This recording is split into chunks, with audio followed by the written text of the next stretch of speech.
Everyone.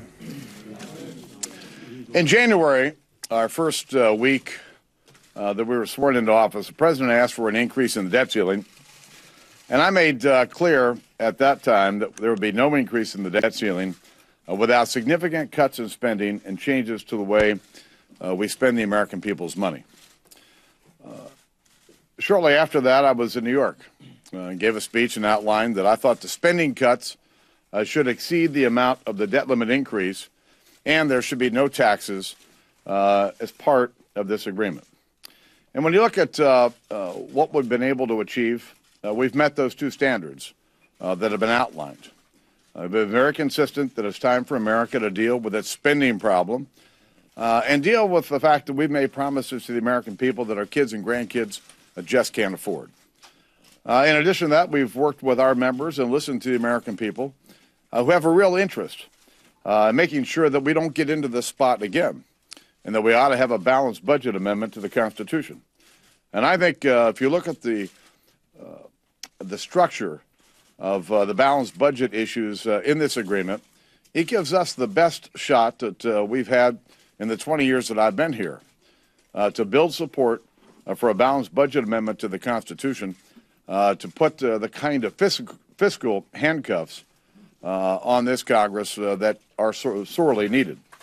If we had been operating under a balanced budget amendment, we had never gotten ourselves into the mess that we're in. But this is really important for our fiscal future, but it's also important for the fact that our economy needs to get going.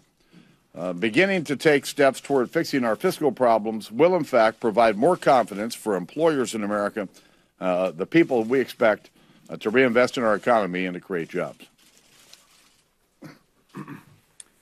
The House will vote on a measure today that, although not perfect, will begin to change the culture here in Washington. For too many decades now, on the part of both parties, this town has spent money it doesn't have.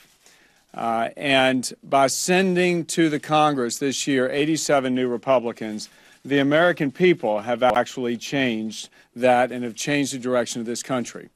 Now, I said the bill is not perfect, and it's not, but changing the way that Washington spends taxpayer dollars is often a lot like redirecting or turning an aircraft carrier. It's a monumental task. I think that in my experience throughout the last couple months, I've been involved in a lot of discussions surrounding this issue. And from day one, this administration has been insisting that we raise taxes in order to solve this problem. I think the big win here for us and for the American people is the fact that there are no tax hikes in this package. With so many people out of work, with the middle class hoping for more jobs, the last thing we need right now are tax hikes. And I'm told that the leader on the other side of the building, the majority leader, went to the floor today and indicated that somehow I'd changed my position on that. I can tell you flat out he is wrong. I insist again that now is not the time for us to be considering tax hikes when there's over 9% unemployment and too many people are out of work. What a difference 1 year makes.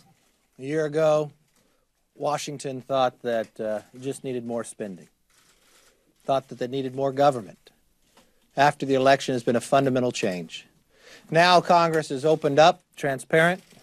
You've watched that ideas come to the floor, and the ideas have to be debated. You watch the leadership from this House not only pass out two bills, we'll take the lead at moving this bill out first as well. This bill does not give all the answers. This bill does bring accountability. This bill does put in spending controls. This bill does cut spending, does not increase it. If you start at the beginning of this debate, I think it was the second day when we were sworn in when Geithner first sent the letter.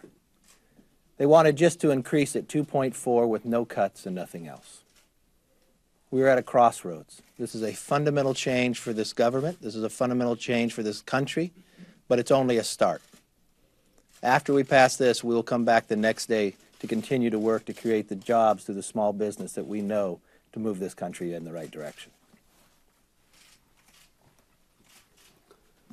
The American people have said there are too few jobs and there is too much debt. The legislation that the House will soon vote upon, I believe, helps to address both of those concerns. As our whip said when this debate started, there were those who still called for job-killing tax increases from the federal government. It is not going to happen with this piece of legislation. And this piece of legislation, for only the second time, for the first time in my life, government discretionary spending will go down 2 years in a row. The numbers relative to the problem are minimal. The directional change is huge. What I hear from job creators throughout this nation and the 5th District of Texas that I represent is we're worried about this debt because we know one day we'll have to pay for it. It's one of the great factors of uncertainty and lack of confidence that is contributing to our continued high rate of unemployment. This piece of legislation takes a step in the right direction. And most importantly, for many of us who did not want to raise the debt ceiling, we now, in this piece of legislation that we will soon vote upon, plant the seeds for the ultimate solution, and that is to compel the House, compel the Senate to vote on the first balanced budget amendment to the Constitution in 15 years. Families have to do it. Small businesses have to do it. 49 of 50 states have the requirement to do it. The American people expect nothing less out of their federal government. So I look forward to taking that debate on the balanced budget amendment to the people of America and hopefully having it reported out to the states soon.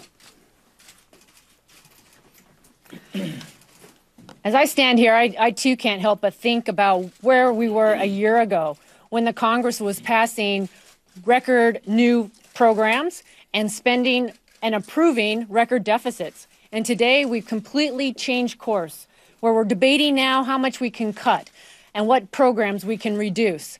Now, the Speaker has said over and over that this is not a perfect plan. But I view this as a significant step in the right direction. And when you ask yourself, is this plan going to help get our fiscal house in order? Is this plan going to make sure that we keep the American dream alive?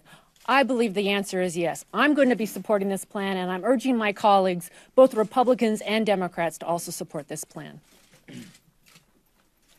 Think about where we were in the beginning of this process. We had a president asking us for a blank check. He didn't get that. Then we had a president asking us for a big tax increase on job creators. He didn't get that. We said, with the Speaker's leadership, for every $1 of debt increase, you got to cut more than $1 worth of spending. We got that. We've been trying to get discretionary spending caps in law since I've been here for 13 years. Jeff Henschling and I have been introducing legislation for the last 8 years to get caps on spending. We couldn't even get caps on discretionary spending the last time the Republicans were in the majority. We got that. That's important. We see this as a good step in the right direction, as a decent down payment on the deficit, and as a huge change in the culture of spending. We are cutting spending. We are spending less money next year on discretionary spending than we spent last year. You haven't heard that kind of a statement before around this town. We got a long ways to go. This does not fix our problems, but we really do believe that the value of this Republican majority has been to change this culture. In the old days, we had what you called the Gephardt rule. The Gephardt rule meant you could just sweep a debt ceiling increase into a budget resolution and no one would really have to be seen voting for it. When we took the majority, we repealed the Gephardt rule so we would do this in plain sight so the public could see. And what we did with that was use this as an opportunity to change the culture in spending, and that's exactly what this bill does. Question.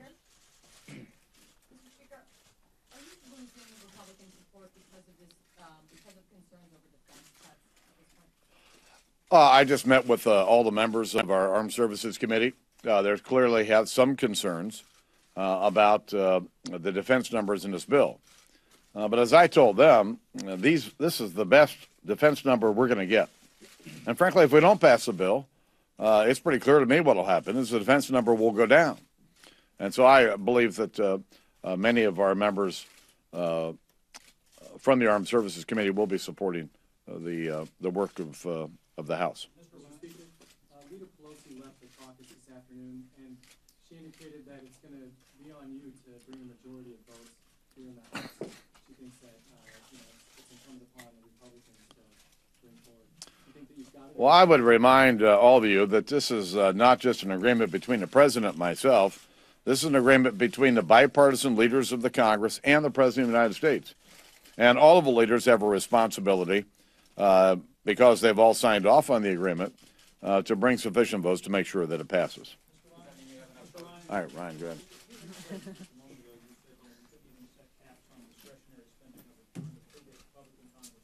There will be obviously a substantial number of Republicans who won't support this. When you put something like that out there, what makes you, and what's your argument to them, and what do they say to you, why they can't support a bill when you have something that's remarkable in this piece of This is the kind of thing we've been looking for years. There are some who have just various concerns, whether it didn't go far enough or whether defense was too high. I think at the end of the day, this bill is going to prevail, and it's going to prevail with the majority of Republicans. This gets us 2/3 of the cuts in discretionary spending we were looking for in our budget. Did we get 100% of the discretionary cuts we were looking for? No, we got 2/3. That's better than zero.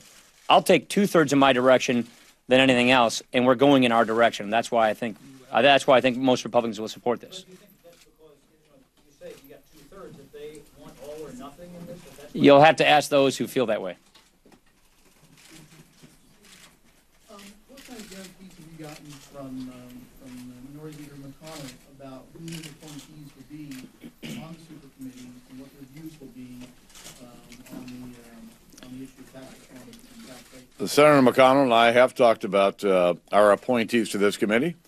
We've not made any decisions, but I'm sure that we'll continue to have conversations about our appointees to the committee. Last question. What would you tell leaders of your own party or candidates to be leader of your own party? Like Mitt Romney, Columbus Field, it says it opens the door to higher taxes, it puts the 10 cuts on the table. Somebody in your own conference, Michelle Bachmann, says it's a $1.4 billion blanket tax. What would you tell them? Listen, I've got a big job to do here. Those running for president have their own aspirations. My goal is to get this bill passed, signed into law, to solve this debt crisis and help get the American people back to work.